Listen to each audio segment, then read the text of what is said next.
दोबारा से कंटिन्यूएशन में मैं आ गई हूँ, वेस्पर थ्योरी को आप लोगों को एक्सप्लेन कर रही हूँ।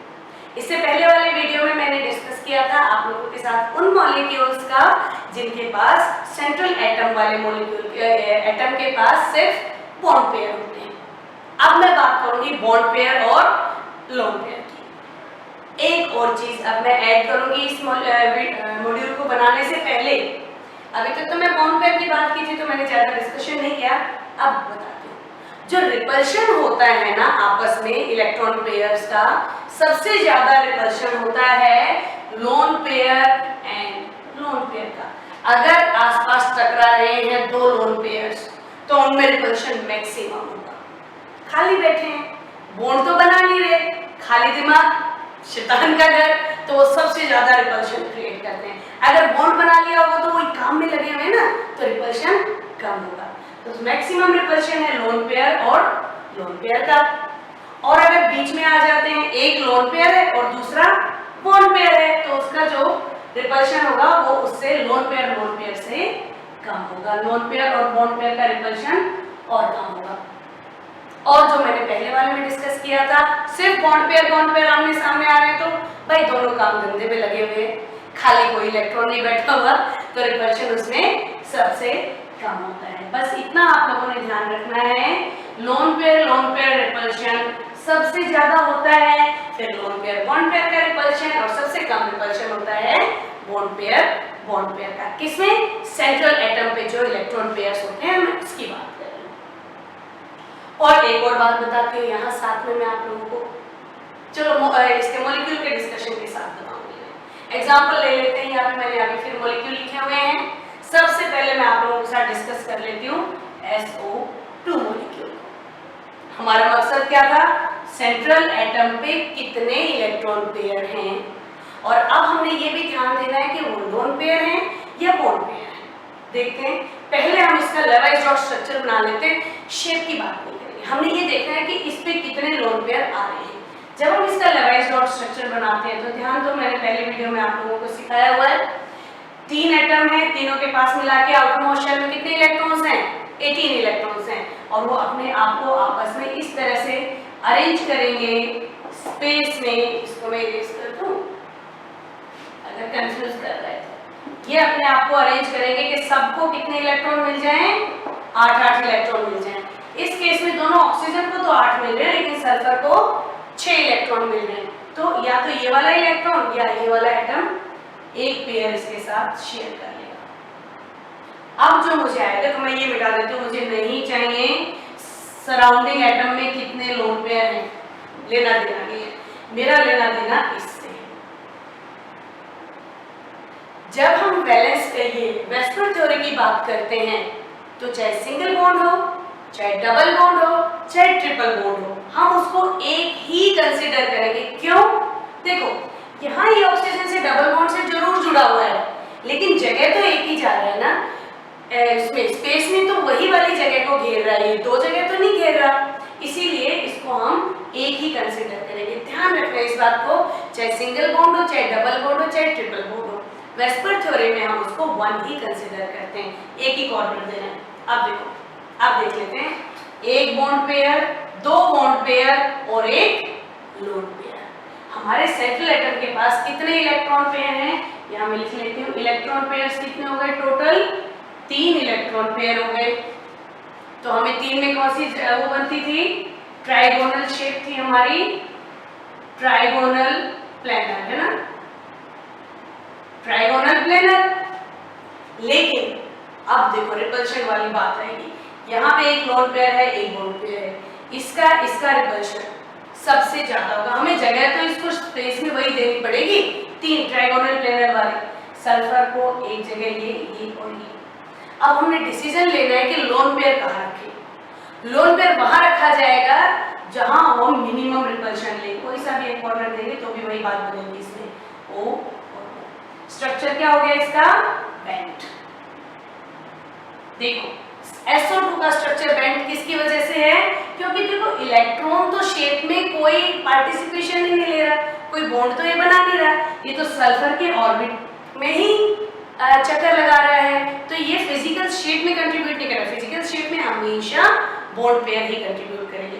तो यहाँ बॉन्ड पेयर 2 आ रहे, जगह तो हमने 3 की घेरी है, तो स्ट्रक्चर क्या हो जाएगा, बेंट हो जाएगा। अगला वाला एक और एग्जांपल ले लेते हैं, बहुत कॉमन एग्जांपल है एमोनिया। इसमें फिर से हमने ये ढूंढना है कि सेंट्रल एटम कौन है, नाइट्रोजन। नाइट्रोजन के पास कितने इलेक्ट्रॉन पेयर्स हैं और कितने उसमें लोन पेयर या बॉन्ड पेयर है। बना के देखते हैं। नाइट्रोजन कौन से ग्रुप का एलिमेंट है, 15th ग्रुप का। आउटरमोस्ट शेल में इलेक्ट्रॉन कितने हो गए, 1 2 3 4 और 5, राइट। कितने हाइड्रोजन ने घेरा हुआ है, 3 हाइड्रोजन ने घेरा हुआ है। तो यहाँ एक हाइड्रोजन ने इलेक्ट्रॉन शेयर कर लिया, यहाँ एक ने शेयर कर लिया और यहाँ एक ने शेयर कर लिया, और एक बच गया लोन पेयर। इलेक्ट्रॉन पेयर कितने हो गए टोटल, 4 इलेक्ट्रॉन पेयर हो गए। ध्यान दो 4 इलेक्ट्रॉन पेयर के लिए शेप क्या था, टेट्राहेड्रन। अब इस शेप को हम मॉडिफाई करते हैं, कैसे, 1 2 3 4 टोटल इलेक्ट्रॉन पेयर हमारे पास 4 है। 4 के लिए शेप है टेट्राहेड्रन। टेट्राहेड्रन में अब हमें डिसीजन लेना है कि देखो टेट्राहेड्रन मैंने ऐसे बनाया था, ये है, इलेक्ट्रॉन पेयर कहाँ रखने के उसका रिपल्शन मिनिमम हो। इलेक्ट्रॉन पेयर यहाँ आ जाएगा सबसे ऊपर, और यहाँ क्या आ जाएंगे, हाइड्रोजन। ये अमोनिया का शेप है, क्या बन जाएगा, ये अमोनिया का शेप बन जाएगा, ठीक है। ट्राइगोनल पिरामिडल, ट्राइगोनल पिरामिडल क्यों, क्योंकि बेस में ही फिजिकल शेप नजर आ रहा है। जो टिप था उसमें तो इलेक्ट्रॉन पेयर है, वो तो फिजिकल शेप में कोई हिस्सेदारी नहीं देगा। तो ट्राइगोनल पिरामिडल अमोनिया का शेप हो गया ट्राइगोनल पिरामिडल। तो हम लोगों को ये शेप लेके चलने दो, इलेक्ट्रॉन पेयर के शेप बताए मैंने, लेकिन अगर हमारे पास एक लोन पेयर आ जाता है, इनमें से एक लोन पेयर और 3 बॉन्ड पेयर, तो शेप क्या हो जाएगा, trigonal pyramidal.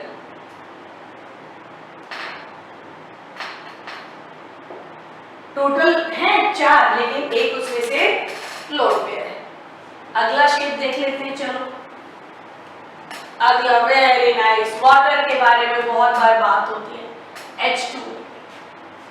Central atom oxygen, कितने इलेक्ट्रॉन होते हैं, 16th ग्रुप का एलिमेंट है, 6 इलेक्ट्रॉन है, 1 2 3 4 5 6, 2 सराउंडिंग एटम्स हैं।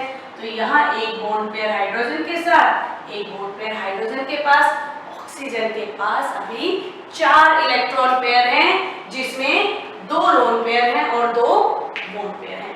तो शेप तो यही जाएगी, 4 है ना, शेप तो टेट्राहेड्रल वाली ही बनानी पड़ेगी। इसमें क्या है, लोन पेयर 2 है, इसमें एक था, और 2 बॉन्ड पेयर। अब देखते हैं शेप देते हैं इसको, स्पेस में शेप क्या देनी पड़ेगी, चलो। ऑक्सीजन बीच में, ये टेट्राहेड्रन, राइट। एक तो यहाँ टिप वाले को दे देंगे लोन पेयर, एक इसको दे दिया, तो हाइड्रोजन कहाँ आ गया, यहाँ, राइट। क्योंकि 2 हमारे पास लोन पेयर थे, 2 हमारे पास बॉन्ड पेयर थे। लोन पेयर फिजिकल शेप में कोई हिस्सेदारी नहीं देते, तो इसको बेशक से यहाँ मिटा दो, क्योंकि बॉन्ड तो बना ही नहीं हुआ। क्या आ जाएगा यहाँ पे, ये लोन पेयर है, चाहे दिखाओ चाहे मैं दिखाओ, स्ट्रक्चर क्या हो गया, बेंट। आप देखो इसको ऐसे नहीं दिखा करके, हम लोग जनरली जब बनाते हैं तो ऐसे बना देते हैं। इसके जो एंगल्स हैं वो हम बाद में डिस्कस करेंगे। बेंट स्ट्रक्चर वाटर का, अब आप एक्सप्लेन कर सकते हो कि वाटर का स्ट्रक्चर बेंट क्यों है, क्यों, क्योंकि ऑक्सीजन के पास 2 लोन पेयर हैं और 2 बॉन्ड पेयर हैं। उन 2 लोन पेयर्स के रिपल्शन की वजह से दोनों बॉन्ड पेयर बेचारे एक कॉर्नर में घुस गए हैं, और उसका जो बॉन्ड एंगल है वो काफी कम हो गया है। अगला और डिस्कस करते हैं, कौन सा, SF6। SF6 बड़ा ही मजेदार मॉलिक्यूल है, अभी बात करते हैं। मैं इसको मिटा देती हूँ पहले। देखो फिर से सेंट्रल एटम कौन है, सल्फर, यानी कि कौन से ग्रुप का, 16th ग्रुप का।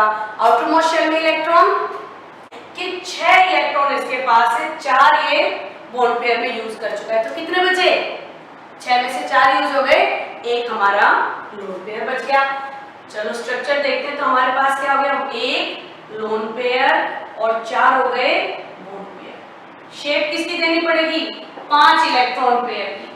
5 इलेक्ट्रॉन पेयर का क्या मतलब होता है? Trigonal bipyramidal.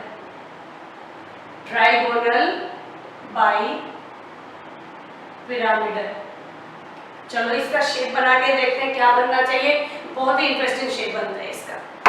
राइट, सल्फर ले लिया बीच में, ये ट्राइगोनल बाइपिरामिडल का शेप है। अब डिसीजन लेते हैं कि बॉन्ड पेयर किसको दें और लोन पेयर किसको दें। लोन पेयर कितने हैं हमारे पास? एक लोन पेयर है और 4 बॉन्ड पेयर है। तो इस केस में सबसे ज्यादा स्टेबल जो होगा वो बॉन्ड पेयर इधर आ जाएगा और लोन पेयर इधर होगा। तो लोन पेयर का तो बॉन्ड हटाओ पहले, सबसे पहले ऐसे बनेगा। ये शेप क्या बन गया? देखो झूले जैसा बन गया। इसको अगर मैं ऐसे करके दिखाऊं तुम्हारे को, अगर ये ऐसा हो गया, ये एफ मैंने उल्टा टेढ़ा कर दिया इसको, तो ऐसा नहीं लग रहा जैसे बच्चों का झूला है सीसॉ, इधर एक बच्चे को बिठा दो, इधर एक बच्चे को बिठा दो, झूला झूला लो, है ना? तो इसको हम बोलते हैं शेप सीसॉ, झूले वाला शेप। ठीक है, ये सबसे ज्यादा स्टेबल होता है, इसमें मिनिमम रिपल्शन है। एक एक करके सारे शेप हम लोग डिस्कस करेंगे, थोड़ी सी प्रैक्टिस की जरूरत है, बहुत इंटरेस्टिंग टॉपिक आता है। अगला एग्जांपल ले लेते हैं ClF3। ClF3 inter halogen compound है। देखो ये भी हैलोजन, ये भी हैलोजन। क्लोरीन 17 ग्रुप का एलिमेंट है। आउटर मोस्ट शेल में कितने इलेक्ट्रॉन है? 7 इलेक्ट्रॉन्स हैं। कितने के साथ बॉन्ड बना लिया? 3 के साथ बॉन्ड बना लिया। बचे कितने इलेक्ट्रॉन्स? 4 इलेक्ट्रॉन बच गए, यानी कि कितने पेयर्स? 2 पेयर्स। 2 पेयर क्या है? इधर लिखते हो, 2 लोन पेयर है जिन्होंने किसी के साथ भी बॉन्ड नहीं बनाया। और कितने बॉन्ड पेयर है? 3 फ्लोरीन के साथ बना दिया तो 3 बॉन्ड पेयर। टोटल कितने बचे? 3 और 2 5। इलेक्ट्रॉन पेयर कितने हो गए? 5। 5 इलेक्ट्रॉन पेयर का शेप ज्योमेट्री हमें देनी पड़ेगी ट्राइगोनल बाइपिरामिडल की। ज्योमेट्री तो ट्राइगोनल बाइपिरामिडल की लेके चलेंगे, फिर हमें डिसीजन लेना है लोन पेयर कहाँ दें और बॉन्ड पेयर कहाँ दें। पहले सेंट्रल एटम क्लोरीन ले लो, ये ट्राइगोनल बाइपिरामिडल की ज्योमेट्री ले लो। राइट, अब देखते हैं कहाँ इसको हम, जो सबसे ज्यादा स्टेबल बन रहा है ना, मिनिमम रिपल्शन आ रहा है, वो ये आ रहा है। यहाँ फ्लोरीन दे दो, यहाँ फ्लोरीन और यहाँ, और ये इन दोनों को हम दे देते हैं लोन पेयर, दोनों पोजीशंस को। शेप क्या बन गई? देखो ये टी जैसी बन रही है, इसको हम कहते हैं टी शेप। राइट, चलो तो ClF3 के बाद एक और एग्जांपल हम लोग देख लेते हैं। Br, थोड़ा सा गलत लिखा हुआ है, BrF4। राइट, ये भी इंटर हैलोजन कंपाउंड है, BrF4। ब्रोमीन के पास कितने इलेक्ट्रॉन्स हैं? BrF5 होगा, 4 नहीं 5। BrF5। ब्रोमीन के पास कितने इलेक्ट्रॉन्स हैं? 7 इलेक्ट्रॉन्स हैं। 7 के बाद ये कितने यूज कर चुका है? 5 ये यूज कर चुका है। 5 यूज कर चुका, तो लोन पेयर कितने बचे? 5 में से 7 के 2, 1 लोन पेयर और 5 bond pair. Total electron pair 6। 6 electron pair की ज्योमेट्री क्या होती है? मैंने बताया था आप लोगों को, ऑक्टाहेड्रल। ऑक्टाहेड्रल मतलब हमें ज्योमेट्री देनी पड़ेगी ऑक्टाहेड्रल की, लेकिन उसमें फिर डिसीजन लेना है लोन पेयर कहाँ दें और बॉन्ड पेयर कहाँ दें। तो पहले ज्योमेट्री बना लेते हैं किसकी? ऑक्टाहेड्रल की। ये मैं पिछले वीडियो में बता चुकी हूँ आप लोगों को। 5 हमारे पास बॉन्ड पेयर, 1 हमारे पास लोन पेयर। चाहे इसको लोन पेयर दे दो, चाहे इसको लोन पेयर दे दो। हम देना शुरू करते हैं फ्लोरीन। फ्लोरीन बेस में तो फ्लोरीन दे ही दिए, लेकिन पता है क्या, अगर मैं यहाँ लोन पेयर दे दूंगी और यहाँ फ्लोरीन दूंगी तो पिरामिड हमारा उल्टा बन जाएगा, स्क्वायर पिरामिड जो है। तो कन्वेंशनली हम लोग इसको लोन पेयर ना दे करके इसको लोन पेयर दे देते हैं और फ्लोरीन यहाँ जोड़ देते हैं। क्या बन गया? Square pyramid. स्क्वायर बेस वाला पिरामिड। देखो इधर से इसको जोड़ देते हैं अगर हम, और ये टिप जोड़ेंगे तो क्या हो गया? स्क्वायर बेस वाला पिरामिड शेप आ गया। लास्ट एक और एग्जांपल और डिस्कस कर लेते हैं। XeF4 ज़ेनॉन 18th ग्रुप का एलिमेंट है। आउटर मोस्ट शेल में 8 इलेक्ट्रॉन है, इलेक्ट्रॉन 8 हैं, 4 के साथ उसने बॉन्ड बना लिया है। कितने बच गए? 4, यानी कि 2 लोन पेयर। इसके पास है 2 लोन पेयर और 4 bond pair. Total electron pair 6 के लिए कौन सी ज्योमेट्री? ऑक्टाहेड्रल। बहुत बढ़िया, ये बहुत आसान है, अभी तक आप लोग तो इसको समझ भी गए होंगे। ज़ेनॉन की ज्योमेट्री दे देते हैं ये, नो डाउट। अभी हमने 2 लोन पेयर देने, किसको दे दें? ये लोन पेयर दोनों दे दिए हमने, ठीक है। ये दोनों लोन पेयर दे दिए तो इसको यहाँ रखते हैं, बॉन्ड नहीं बनाए, और यहाँ F स्क्वायर प्लेनर शेप हो गया। तो ये मैंने आप लोगों के साथ करीब सारे शेप डिस्कस कर लिए हैं। ये टाइप्स जो है, आपकी जो बुक है ना, एनसीईआरटी की बुक है, उसमें 2 टेबल्स हैं जिसमें आपको लोन पेयर वाले और बॉन्ड पेयर वाले मॉलिक्यूल्स और लोन पेयर और बॉन्ड पेयर दोनों वाले मॉलिक्यूल्स के टेबुलर फॉर्म में दे रखा है, जो मैंने यहाँ पे आप लोगों को एक्सप्लेन किया है। एक बार इनकी प्रैक्टिस अच्छे से कर लेना, जरूर आता है इस पे बेस्ड क्वेश्चन। शेप, किसी भी मॉलिक्यूल का शेप डिस्कस करना आ जाएगा। अब आप लोगों को मालूम होना चाहिए कि शेप कैसे बनता है। शेप बनाने के लिए हमें कुछ नहीं, सेंट्रल एटम में नंबर ऑफ इलेक्ट्रॉन पेयर्स जानने होते हैं, और वो इलेक्ट्रॉन पेयर बॉन्ड पेयर है या लोन पेयर है।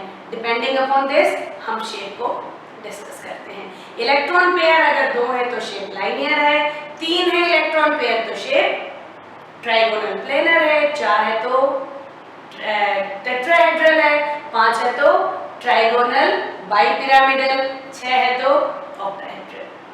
शेप ज्योमेट्रिक बॉन्ड पेयर ही डिसाइड करता है। जो लोन पेयर होता है वो जगह खा जाता है, शेप नहीं देता, ठीक है। तो इसकी आप लोग प्रैक्टिस करो, खूब सारा शेयर करो, जिससे बहुत लोगों तक ये वीडियो पहुंच सके। बहुत बच्चे ऐसे हैं जो लोग जिनके पास ऑप्शंस नहीं है पढ़ने के, तो वहां तक भी ये वीडियो पहुंचे, और सब लोग शेयर करो, पढ़ो, खूब पढ़ो। तब तक के लिए गुड बाय।